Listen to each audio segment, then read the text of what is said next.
Have you ever found yourself staring at the stars, wondering if there's something more? Have you felt a sense of emptiness even when surrounded by everything society tells you should make you happy? This desire for purpose, this longing to understand the meaning of our lives, it's one of the deepest human experiences, and it's what has driven humanity for thousands of years to search for answers. What if I told you that this yearning itself is not a sign of incompleteness, but rather evidence of your true nature trying to remember itself? What if the very dissatisfaction you feel with ordinary life is actually a divine calling, a spark of infinite consciousness awakening within the limitations of finite existence? For thousands of years, there has existed a hidden science, not hidden because it was kept secret, but hidden because it could only be understood by those who had awakened to a particular quality of questioning.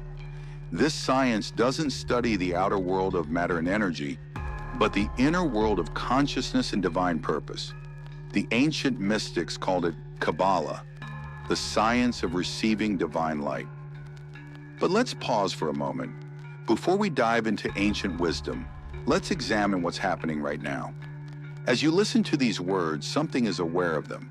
Something is processing meaning, generating responses, perhaps even feeling skeptical or curious. What is this something? Is it your brain, your thoughts? Or is it something more fundamental, something that was present before your first thought and will remain after your last? Most of us live our entire lives assuming we know who we are. A name, a history, a collection of experiences and preferences. But Kabbalah asks a more radical question. What if everything you think you know about yourself is actually a costume worn by something far more vast and mysterious? What if your personal identity is like an actor's role, temporarily assumed by an infinite consciousness that has forgotten its true nature? This is not mere philosophy. It's an invitation to direct investigation. Right now, can you find the boundaries of your awareness? Where does your consciousness begin and end? When you look for the one who is aware, what do you discover? If you investigate honestly, you'll find that awareness itself has no edges, no center, no limitations. It's the boundless space in which all experience appears. The mystics of Kabbalah understood this. They recognized that what we call the individual soul is actually a unique expression of one infinite divine consciousness, what they termed Ein Sof, the endless. Your personal story, your struggles and achievements, your questions and insights, all of these are the infinite experiencing itself through the temporary lens of apparent separation. This recognition changes everything. It means your spiritual seeking isn't about acquiring something you lack, but about remembering what you've never not been. It means the purpose you're searching for isn't somewhere in the future, but is the very consciousness seeking purpose right now. It means the divine you long to connect with isn't separate from you. It's the very awareness in which this longing arises. Consider how this understanding transforms even the most mundane aspects of daily life. When you drink water, it's the infinite experiencing thirst and satisfaction. When you feel lonely, it's the one consciousness temporarily forgetting its unity and longing to remember. When you experience joy, it's the divine celebrating its own nature through your nervous system.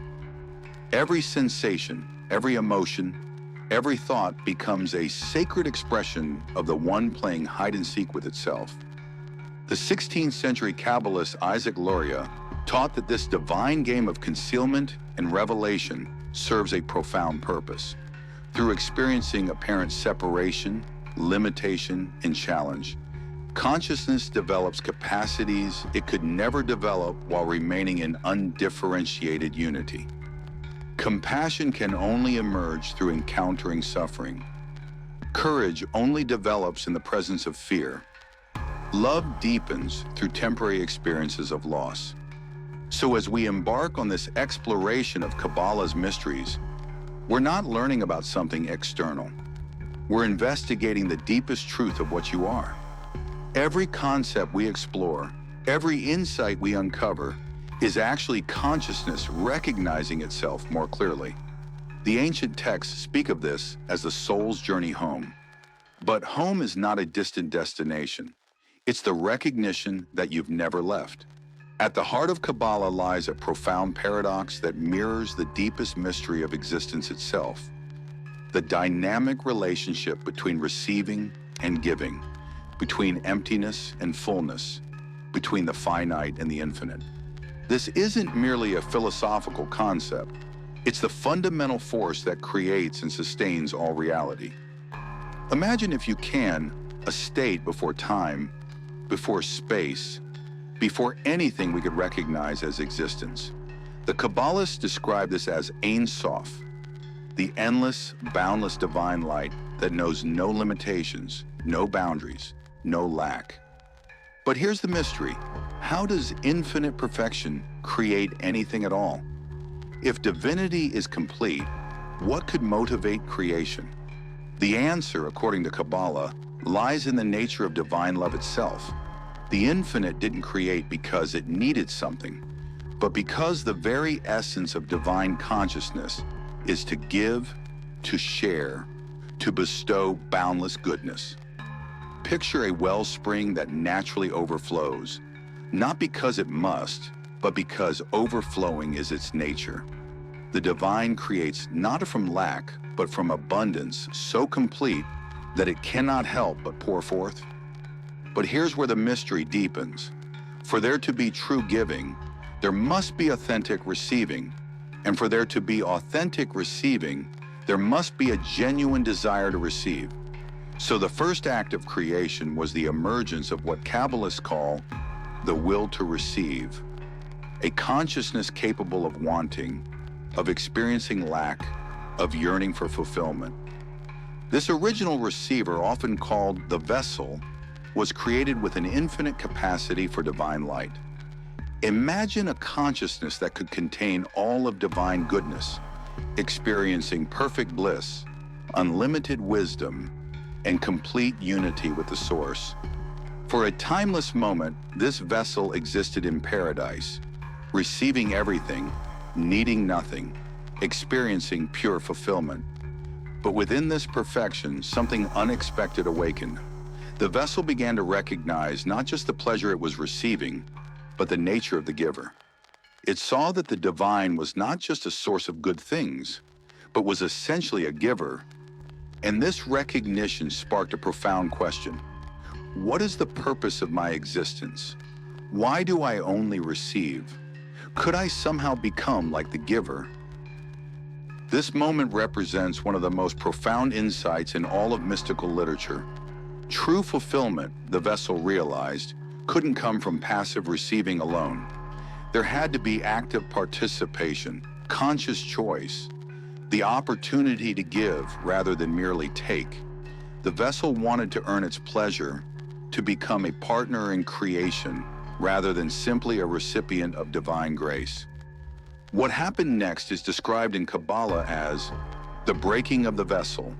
Rather than continuing to receive passively, the vessel withdrew from the divine light, creating the first space of apparent separation.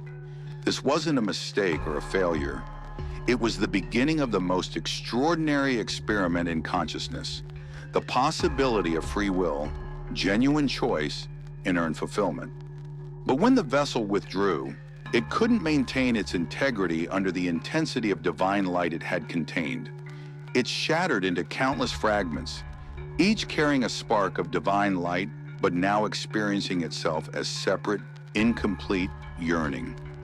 These fragments are what we experience as individual souls, each carrying the original desire to receive, but now with the opportunity to transform that desire into something higher. This breaking wasn't destruction. It was the beginning of the greatest adventure in consciousness. Each fragment would now have its own unique journey, its own particular way of engaging with the fundamental choice between receiving for oneself alone and receiving in order to give. Through countless experiences, relationships, and lifetimes, each fragment would gradually learn to transform its will to receive and to a will to bestow. And here's the beautiful secret. Every moment of your life offers this choice. When you help someone without expectation of return, you're practicing divine giving. When you appreciate beauty for its own sake, you're receiving in order to bestow gratitude. When you love someone not for what they can give you, but for the joy of loving itself, you're embodying the divine nature. This transformation isn't about eliminating desire. It's about elevating it. The goal isn't to stop wanting, but to learn to want what the divine wants, the happiness and fulfillment of all beings.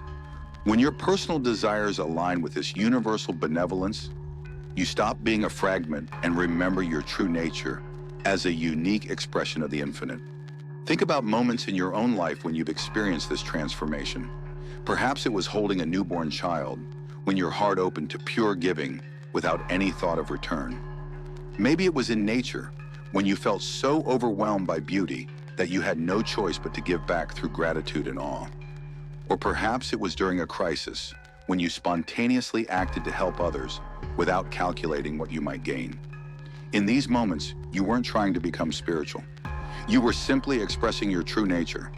The Kabbalists teach that this entire drama of receiving and giving, separation and unity, plays out not just on a cosmic scale, but in every relationship, every interaction, every choice you make throughout your day.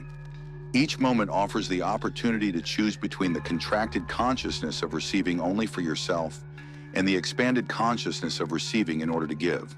The breaking of the vessel represents far more than a cosmic accident.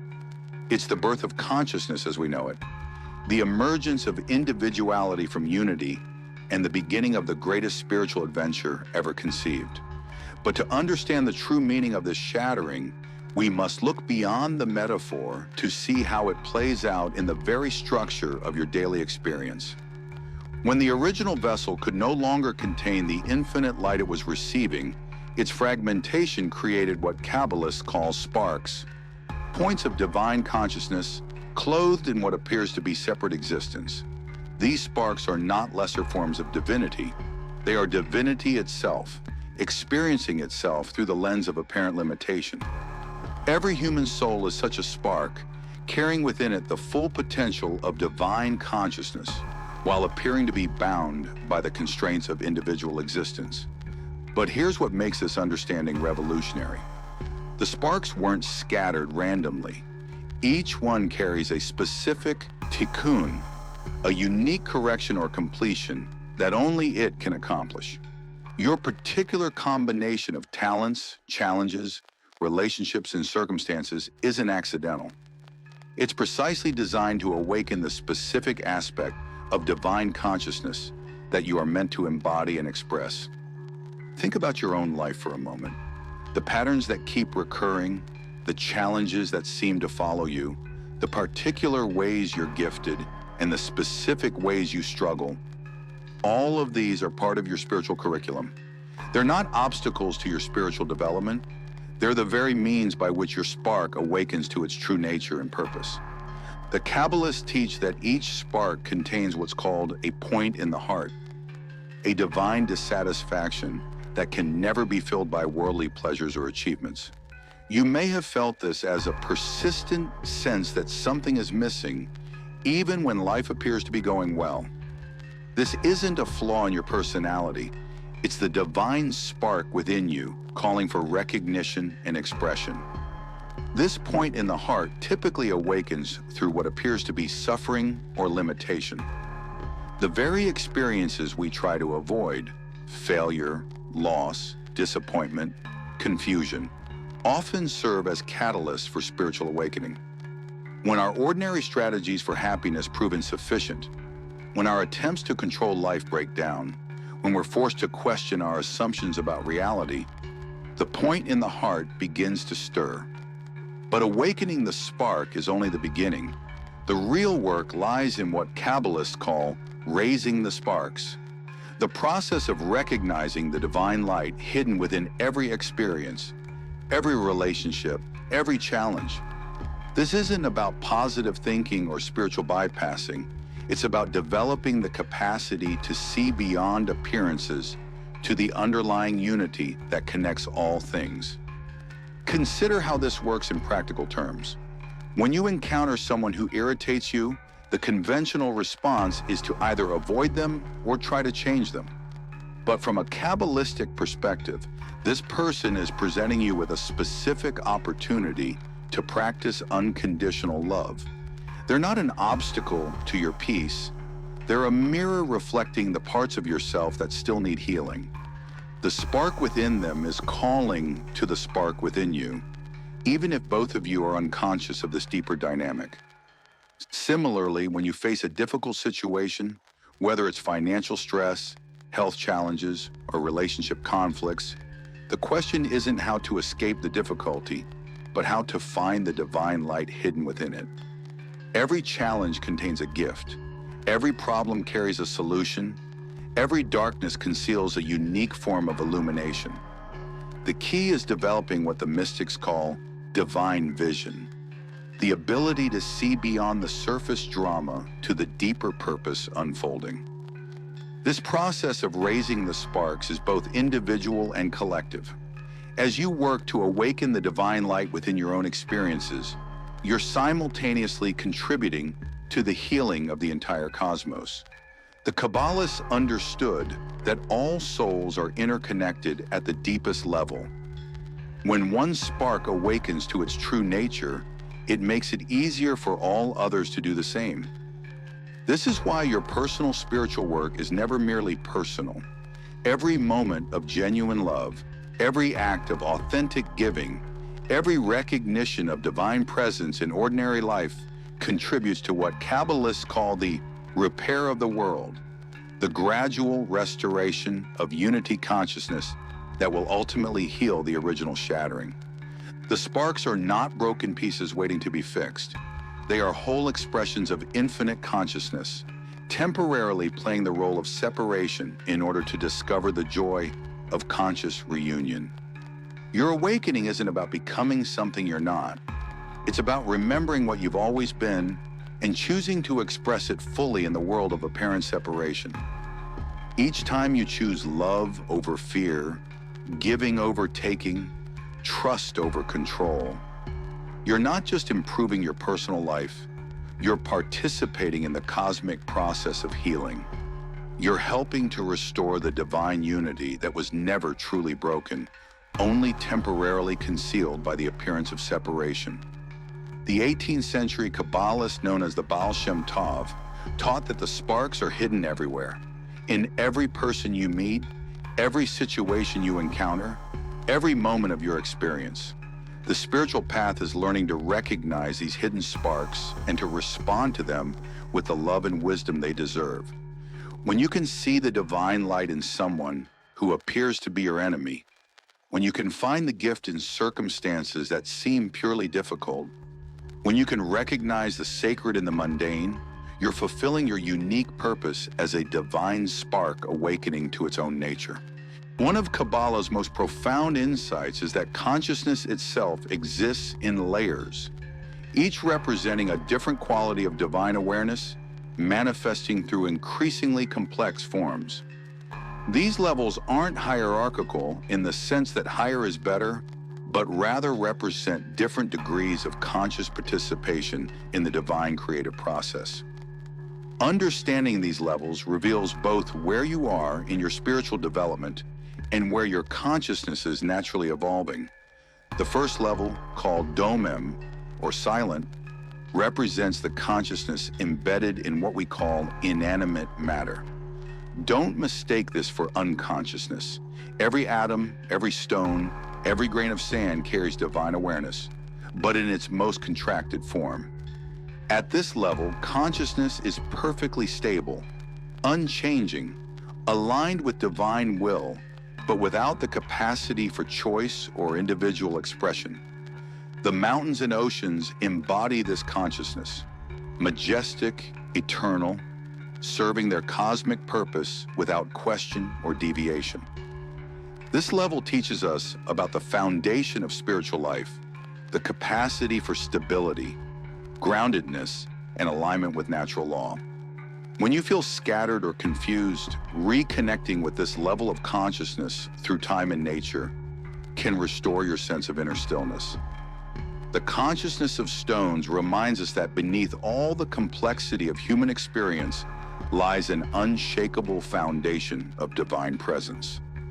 Modern science confirms this mystical insight in unexpected ways. Quantum physics reveals that even the most basic particles exhibit qualities that suggest a form of awareness. They respond to observation, maintain information, and demonstrate what appears to be choice in their behavior. The mystics have always known what science is just beginning to discover. Consciousness is not produced by complex arrangements of matter. Rather, matter is consciousness appearing in its most fundamental form. The second level, somiak, or growing, represents the consciousness that manifests through plant life. Here we see the first expression of desire. The plant's reaching toward light, its drive to grow and reproduce.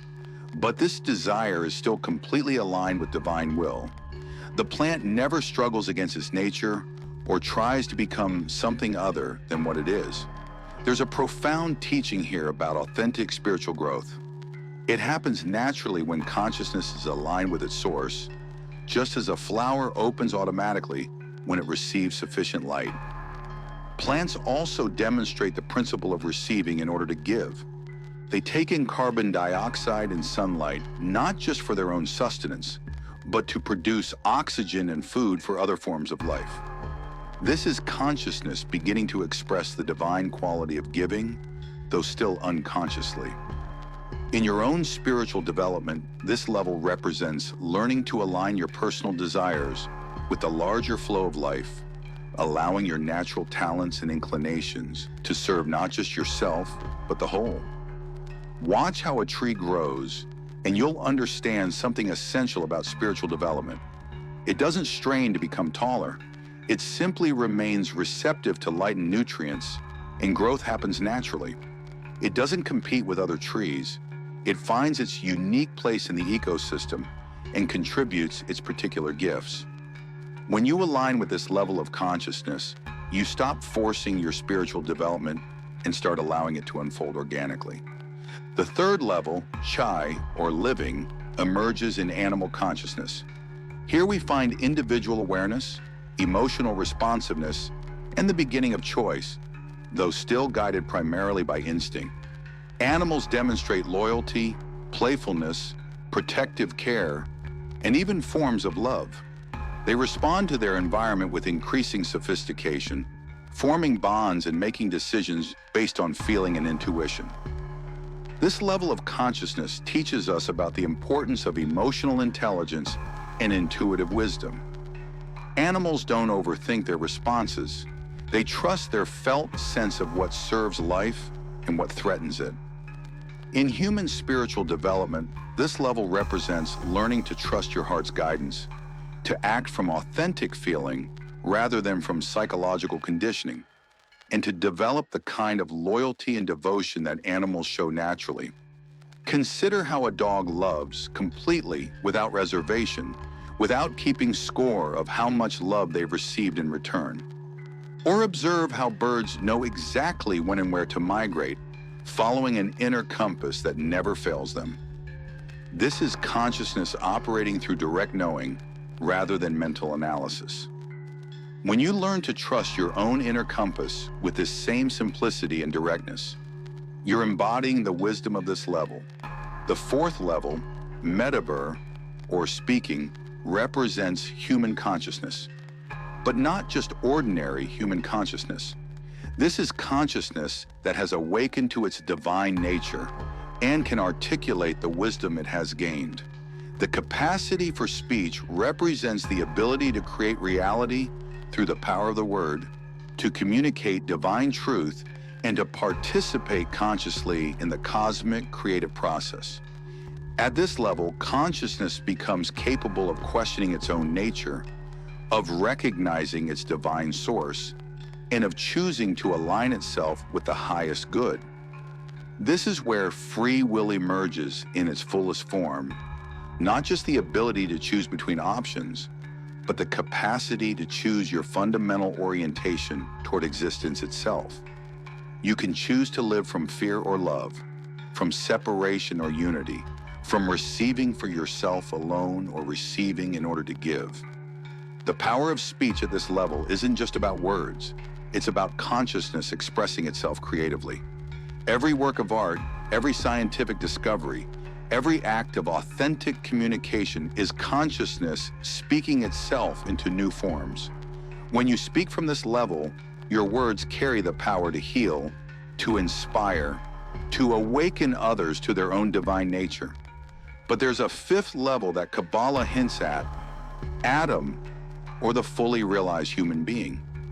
This represents consciousness that has completed its journey of spiritual development and embodies divine qualities completely. At this level, the individual has become perfectly aligned with divine will, not through submission, but through recognition of their essential unity. Such a being acts spontaneously from divine love, wisdom, and power, serving as a channel for the highest good in every situation. These levels aren't separate stages you graduate from, but rather different aspects of consciousness that remain alive within you always.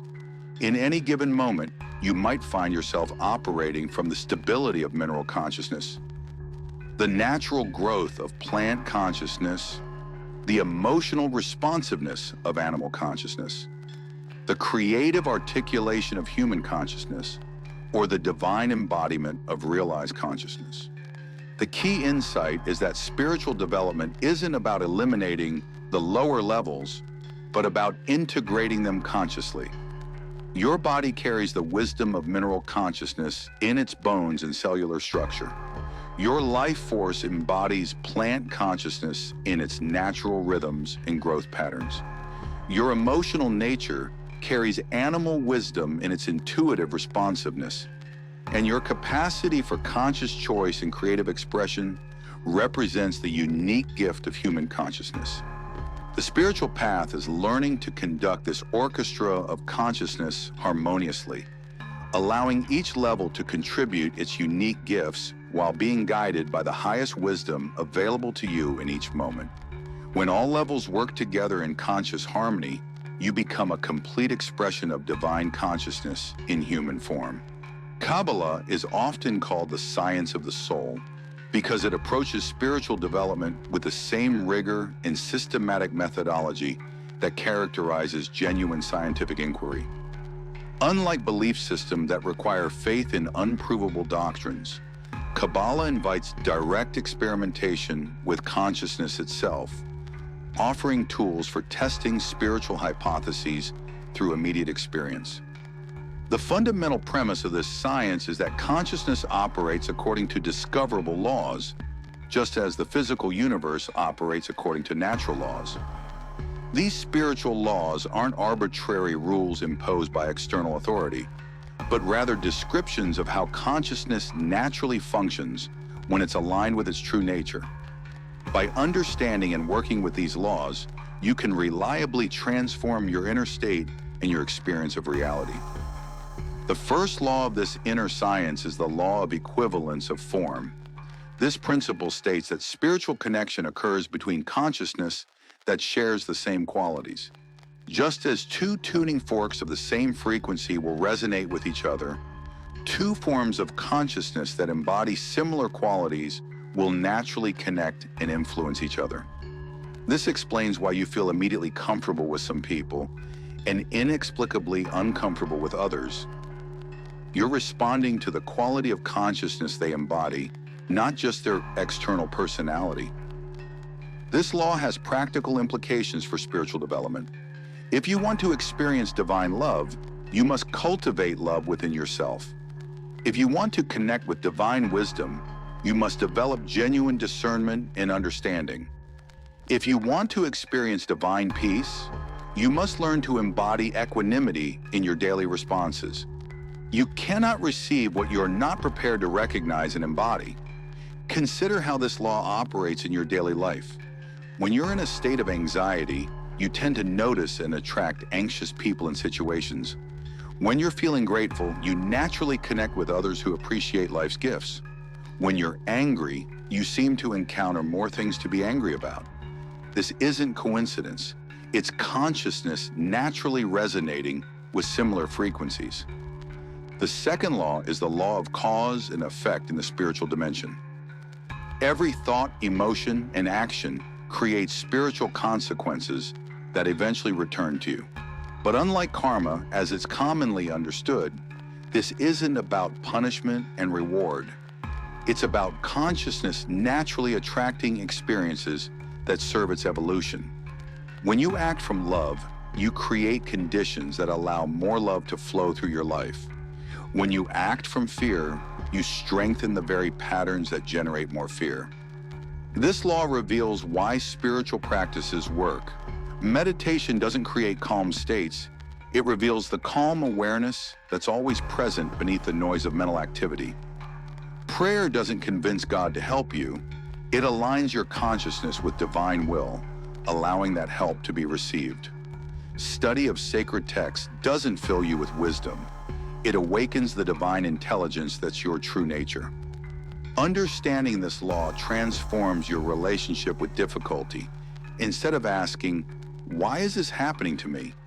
you begin to ask, "What is this experience trying to teach me?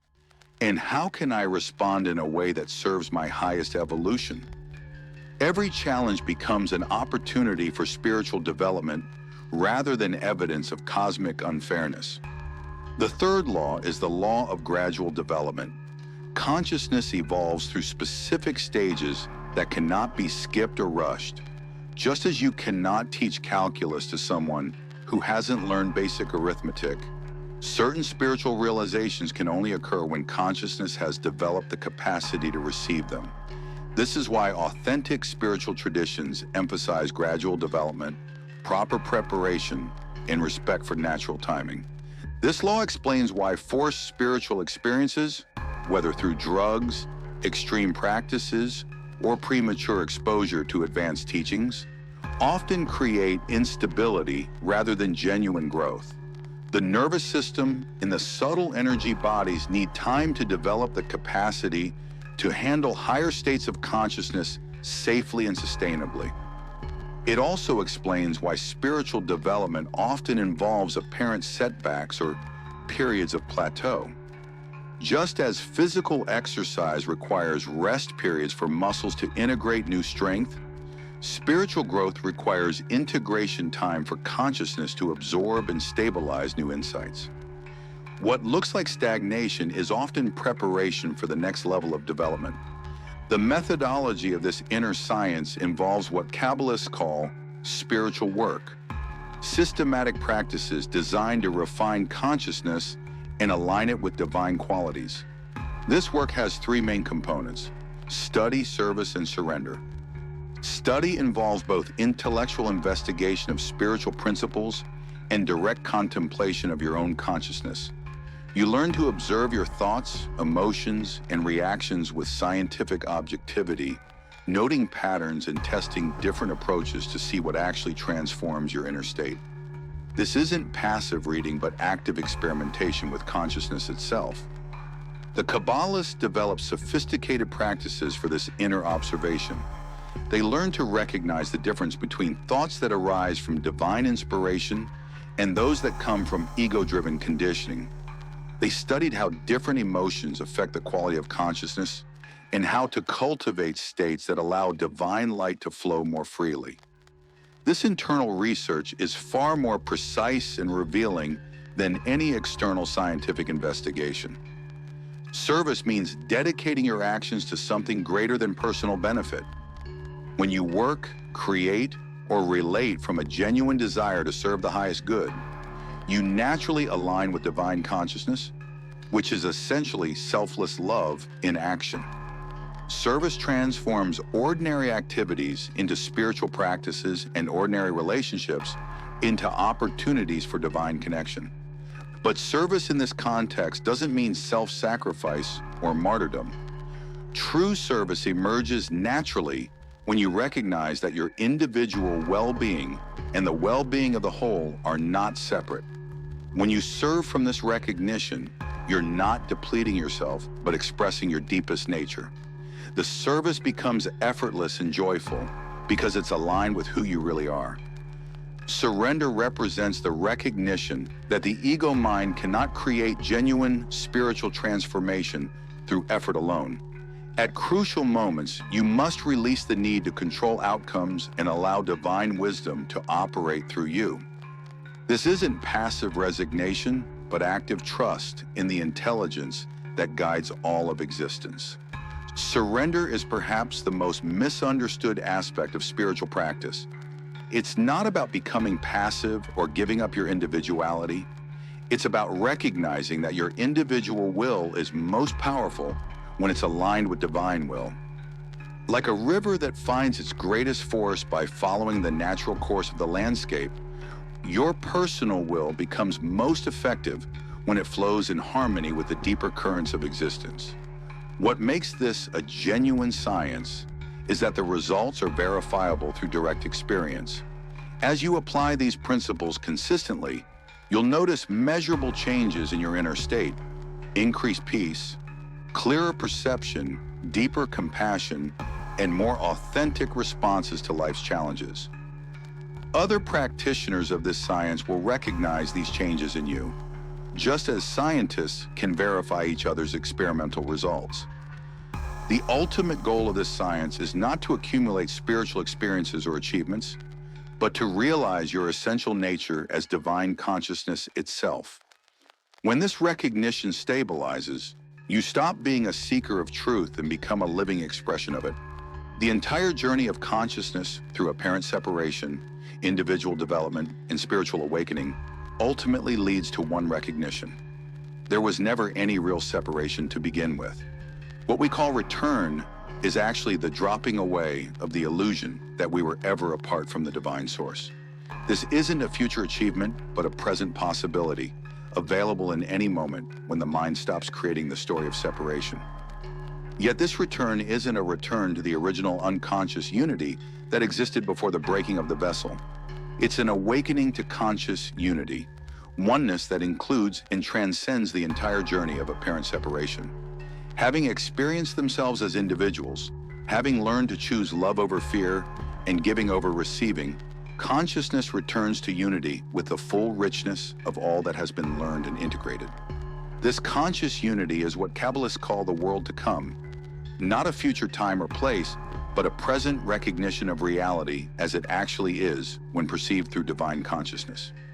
In this recognition, every apparent individual is seen as a unique facet of the one infinite jewel of consciousness.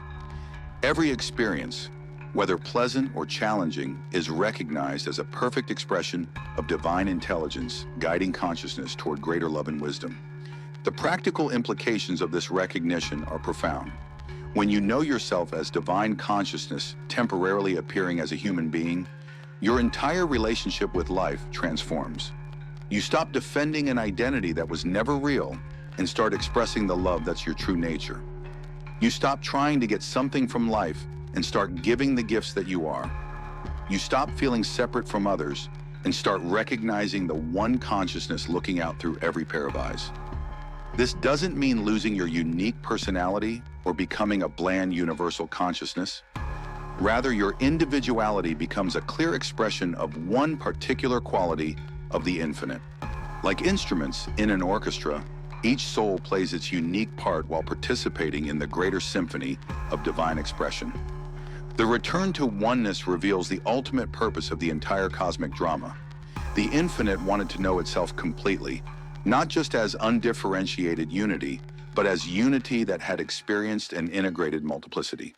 Through the journey of apparent separation and conscious return, divine consciousness gains what the Kabbalists call earned light, the capacity to appreciate unity, not as a given, but as a choice, not as unconscious default, but as conscious recognition. This is why your individual spiritual journey matters so profoundly.